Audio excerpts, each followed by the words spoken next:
لله رب العالمين والصلاة والسلام على أشرف الأنبياء والمرسلين سيدنا مولانا ونبينا وحبيبنا وشفيعنا وقدوتنا وأسوتنا محمد صلى الله عليه وسلم وعلى آله وأصحابه أجمعين.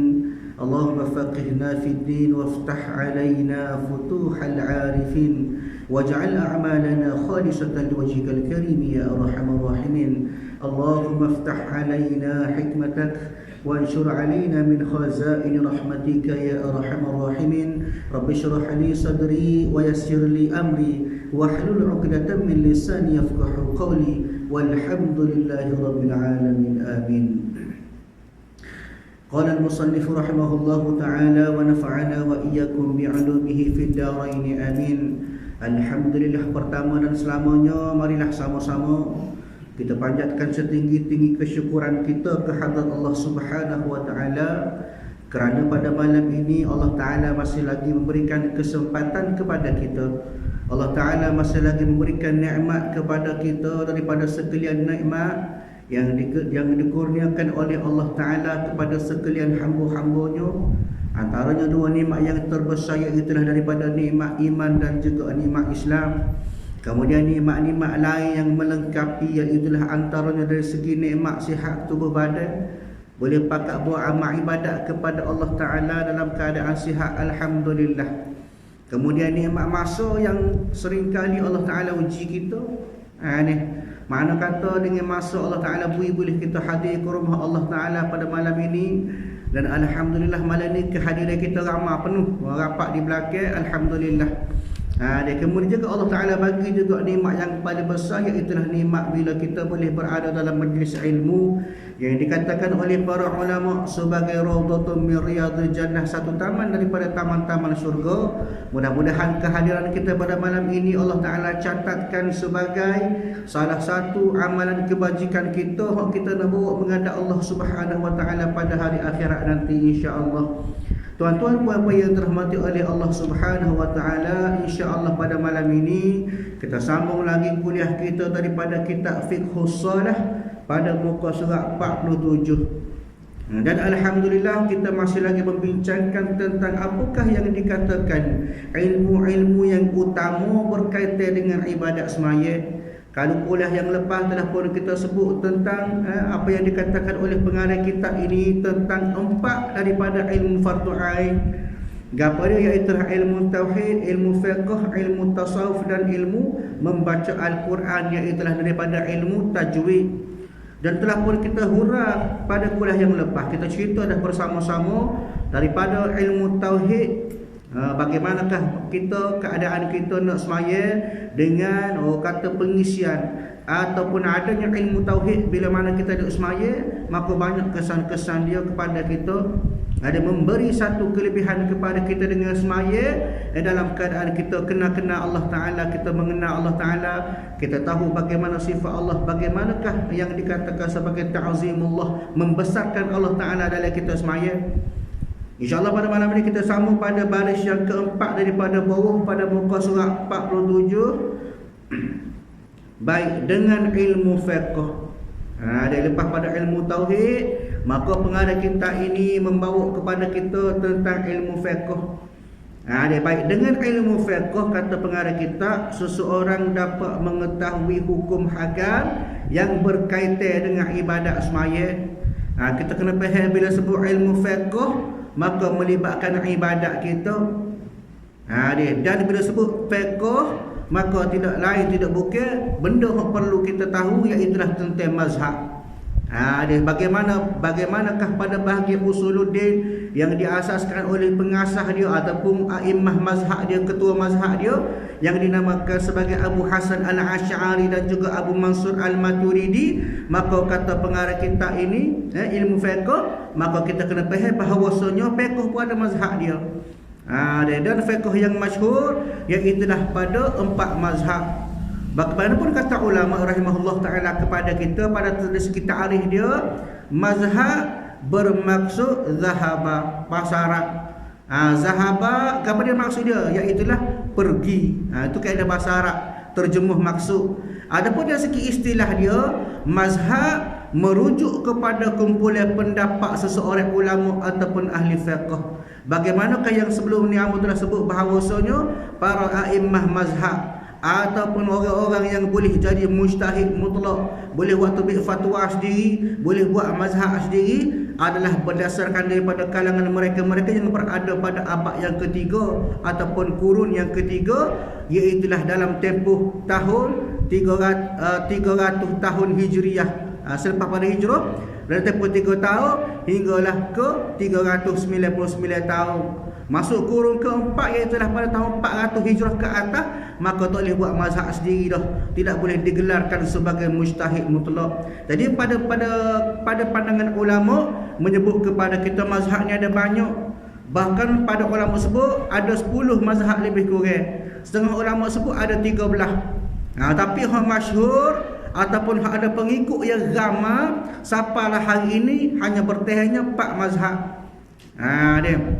Jadi antara mazhab 10 hamba sebut di sini, yang pertama iaitulah mazhab Hanafi.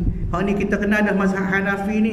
Siapa dia? Diasaskan oleh Imam Abu Hanifah rahimahullahu taala yang berasal daripada Iraq.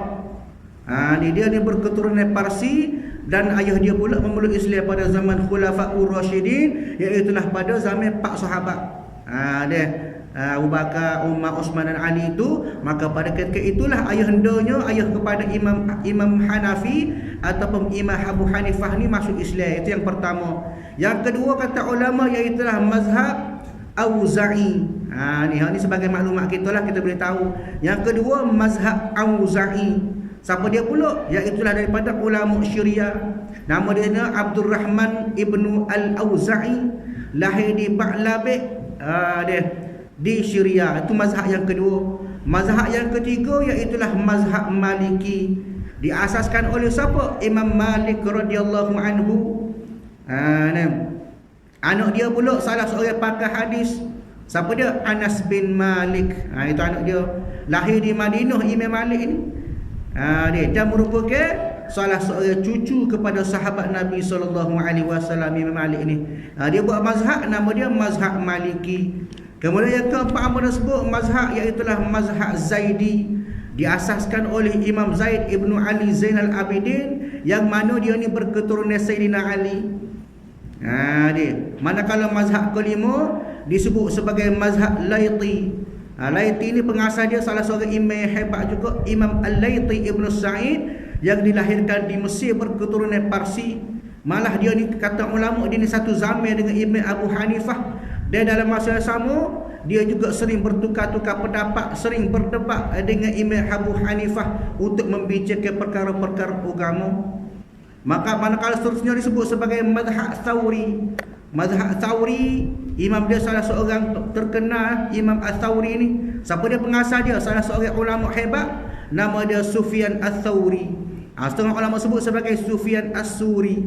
Orang hebat juga, buat mazhab juga. Sesamai juga dengan Imam Abu Hanifah. Kemudian mazhab yang ketujuh, mazhab Syafi'i. Kita doa amal itulah diasaskan oleh Muhammad bin Idris bin Asy-Syafi'i rahimahullahu taala.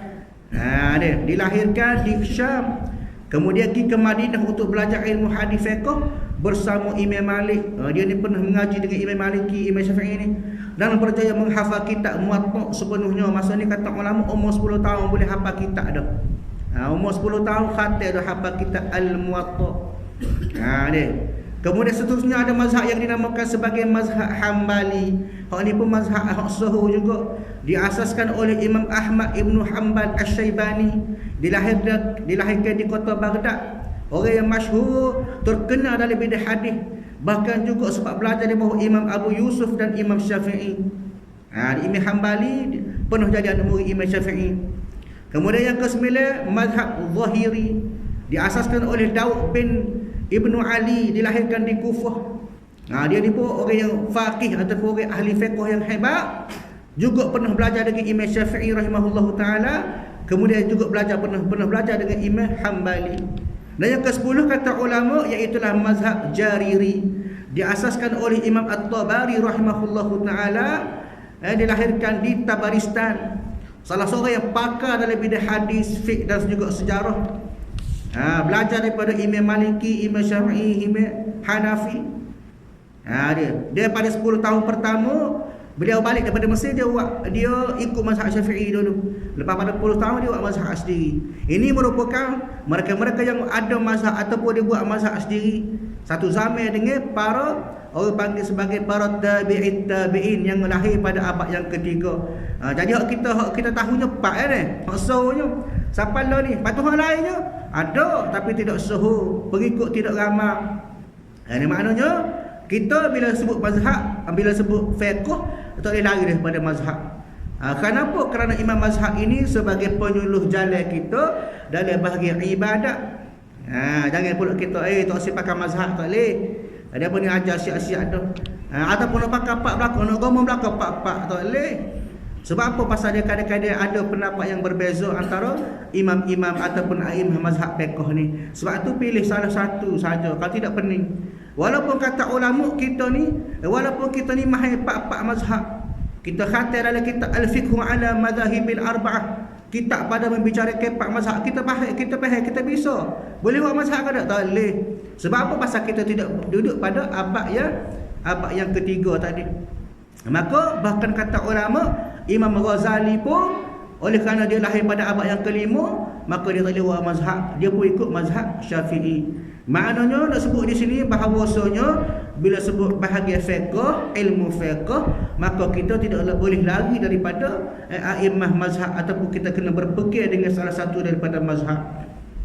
Dia maknanya sebagai pengetahuan bersama, mazhab ni ada banyak, tapi hak masyhur dia terkenal, dia boleh pergi sampai lah ni. Dan alhamdulillah kita di Nusantara ataupun Asia Tenggara ataupun Malaysia sapanya mazhab Syafi'i. Dan kita alhamdulillah kita hak di Malaysia banyak kitab Syafi'i. Maka banyak hukum-hukum kita hak melibat ibadat kita boleh rujuk daripada kitab-kitab mazhab Syafi'i, insya-Allah. Maknanya bila sebut mazhab, bila sebut fiqh, maka tak boleh lari pula dalam bahagian mazhab, kena pergi salah satu. Dan apa nak sebut juga di sini tuan-tuan yang dirahmati oleh Allah, dalam bidang fiqh dia hanya sebut 4 perkara ataupun 4 benda asas. Dia 4 benda asas mengenai ibadat. Pembahagian dia apa dia? Yang pertama fiqh ibadah. Dia bincang pasal semaya, pasal semaya jenazah, bersuci, bab zakat, ni bab puasa, haji, ibadat kurban, dia ngekoh, nazar. Itu dikatakan sebagai fiqh ibadat. Maknanya melibatkan ibadat kita hak seharian. Ada bab yang kedua dalam ilmu fiqh, iaitu fiqh munakahat. Munakahat ni apa dia? Bab nikah kahwin, lagu mana cerai, rujuk, talak, wasiat, harta, bab-bab keluarga, bab-bab hamba. Semua tu dibincang dalam bab fiqhul munakahat. Yang ketiga dalam bahagian fiqh, bab yang ketiga dikatakan sebagai fiqh muamalat. Apa dia pula muamalat? Iaitulah fiqh pada membicarakan tentang ekonomi kita, perbankan Islam lagu mana, jual beli kita, sewa, itu semua dalam bab muamalat, membicarakan tentang lagu manakah urus niaga kita sehari-hari. Kemudian yang keempat, fiqh disebut sebagai fiqh jinayah, membicarakan tentang benda-benda hak jinayah kita. Ibarat juga tu dalam bab fiqh juga. Curi lagu mana hukum ta'zir, lagu mana hukum hudu, lagu mana fiqh melibatkan tentang ketenteraan kita. Semua tu dalam bab disebut sebagai fiqh jinayah. Maknanya bila sebut fiqh, perincian dia ataupun bahagian dia ada 4 bahagian. Ada ibadat, munakahat, muamalat dan jinayah. Bab-bab Nabi tak ada pasal dia fiqh. Bab cuci hati tak ada sebab dia ilmu fiqh. Dia berkisar kepada 4 bahagian ini sahaja. Dia baik masuk dalam kitab. Dengan ilmu fiqh seseorang dapat mengetahui hukum hakam yang berkaitan dengan ibadat semaya. Mana kena mengaji bab fiqh lah, bab semaya ni. Lagu mana nak semaya dengan betul, lagu mana syarat-syarat semaya, lagu mana ruku-ruku solat. Dia lagu mana benda-benda yang boleh membatalkan wuduk. Semua tu dalam bab fiqh ataupun dalam ilmu fiqh. Lagu manakah cara nak membetulkan ibadat semaya. Dengan itu dapatlah dia menunaikan sembahyang dengan sempurna, betul lagi sah. Ada kadang-kadang sempurna tapi tak betul, ada. Bila tak betul tak sah, ada juga. Maknanya nak kena biar kita belajar lagu mana kaifiat yang sebenar, barulah sempurna dalam masa yang sama. Biasa dia betul, maknanya makbulan indallah, diterima di sisi Allah Taala. Kadang-kadang semaya tu sempurna dah pada bab af'al dia. Dia bab rokok comel dah, lendik molek sama atas belakang. Ni bab sujud comel dah. Bab orang kata bab tahiyat betul dah. Tapi ada tak sempurna mana? Contohnya pada bab niat dia. Ni benda barang tak nampak. Mana kena mengaji. Kena faham betul-betul, barulah kita boleh jadikan sembahyang kita sembahyang yang sempurna, betul lagi sah. Tu maknanya bila sebut fiqh, maka dia bincang benda-benda dalam ibadat sembahyang kita dan juga ibadat-ibadat yang lain. Maknanya hak ibadat semua dalam hukum fiqh. Baik, muka surat 48 sambung lagi dengan ilmu tasawuf. Mana sebelum ni tersebut dah lagu mana ilmu tauhid ataupun ilmu usuluddin, ilmu fiqh kita sebut dah. Kemudian dengan ilmu tasawuf seseorang dapat menghindarkan keburukan hati. Ini matlamat ataupun konsep kita mengaji ilmu tasawuf. Sebab apa? Sebab nak suruh kita membersihkan hati. Kenapa? Kerana dalam semaya hati kita pun kena jaga.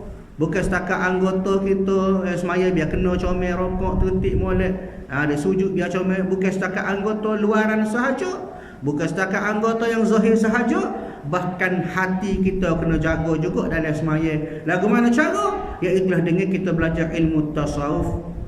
Bagaimana Allah Ta'ala sebut dalam surah Al-A'la, kata Allah Ta'ala, bismillahirrahmanirrahim, qad aflaha man tazakka wa dzakara isma rabbih fasalla, kata Allah. Maka sesungguhnya beruntunglah orang yang membersihkan diri. Lagu mana dia bersihkan hati dia, mencuci hati dia jaga hati dia daripada sifat-sifat mazmumah, dia isi hati dia daripada sifat-sifat kepujian mahmudah, dan dia ingat nama Allah lalu dia semaya, kata Allah. Dia bersih hati, dia ingat Allah Ta'ala, dia kenal Allah Ta'ala, maka kemudian dia semaya. Maka kata Allah, beruntung dia. Qad aflaha, beruntung orang lagu ni.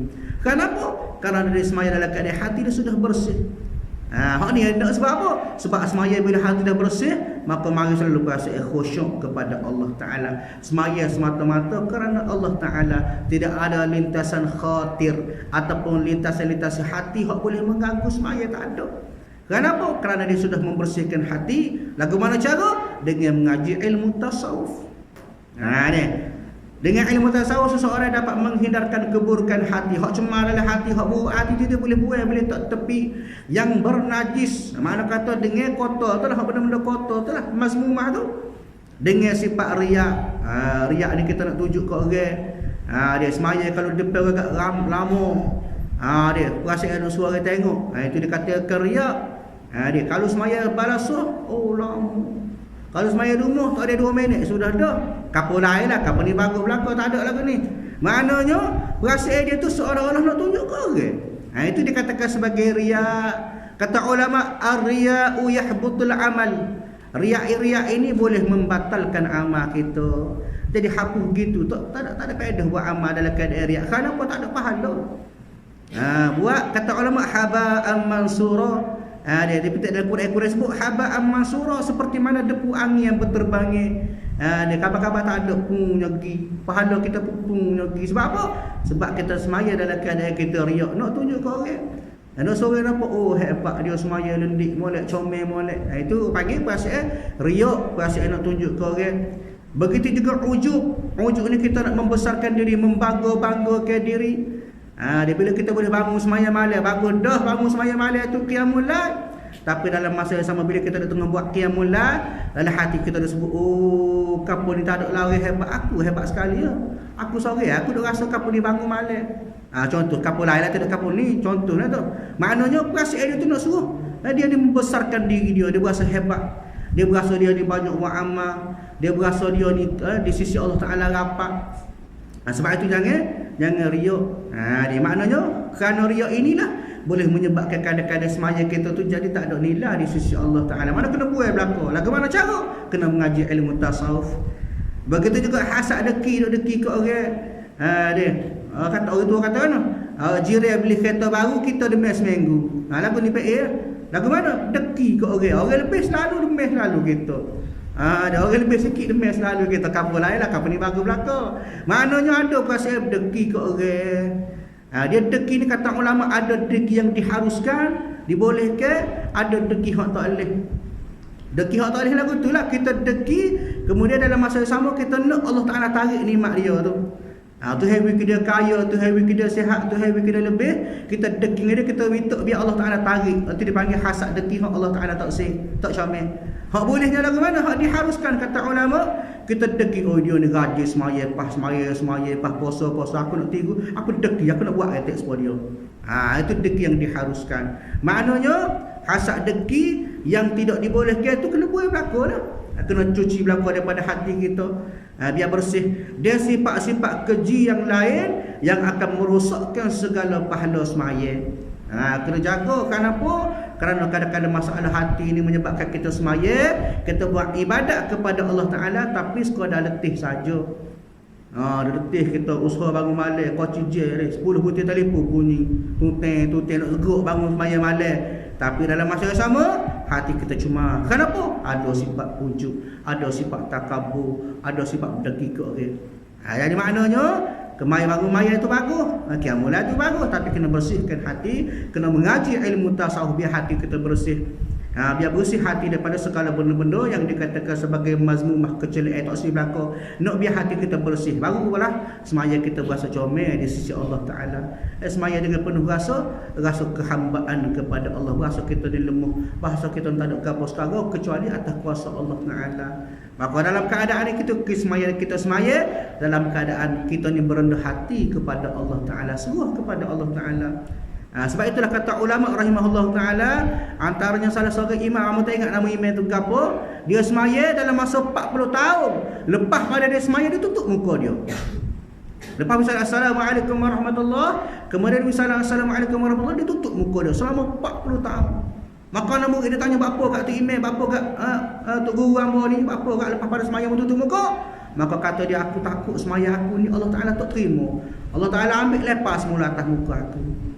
Tengok setara dia orang hebat, ulama beribu, anak murid beribu-ribu, anak murid ramai. Setara tu pun rasa Allah Ta'ala takut Allah Ta'ala tak terima semaya dia. Dan kita ni jauh jenak lagi lah. Maknanya kita ni lebih pada tu lah, kena jaga hati kita biar bersih molek, barulah semaya kita tu biar penuh rasa kehambaan kita kepada Allah, sentiasa berharap supaya Allah Ta'ala redha semua dengan kita, Allah Ta'ala terima segala amal ibadat kita tu, utamanya semaya. Itu cerita ilmu tasawuf. Baik, dengan ilmu membaca Al-Quran dan tajwidnya pula, hak ni pengarah kitab sebut kepada kita bab tajwid. Ni bab tajwid pula. Lagu mana? Dengan ilmu membaca Al-Quran dan tajwid, seseorang dapat membaca bacaan sembahyang dengan betul dan baik dari segi sebutan huruf dia, makhraj dia. Makhraj dia tu maknanya sifat huruf dia tu, panjang pendek dia, dan lain-lain yang berkaitan dengan hukum tajwid. Maknanya tajwid ni kena belajar juga dah. Kena belajar, kena mengaji ilmu tajwid. Kenapa? Kerana Allah Ta'ala suruh dah kepada kita, dipesan Allah Ta'ala melalui firman Allah Ta'ala surah Al-Muzammil, kata Allah Ta'ala warattilil Qur'ana tartila. Dia membacalah Al-Quran dengan cara tartil. Lagu mana tartil kata ulama? Biar dia sebut, biar kena dengan segala kehendak ataupun sifat huruf tu.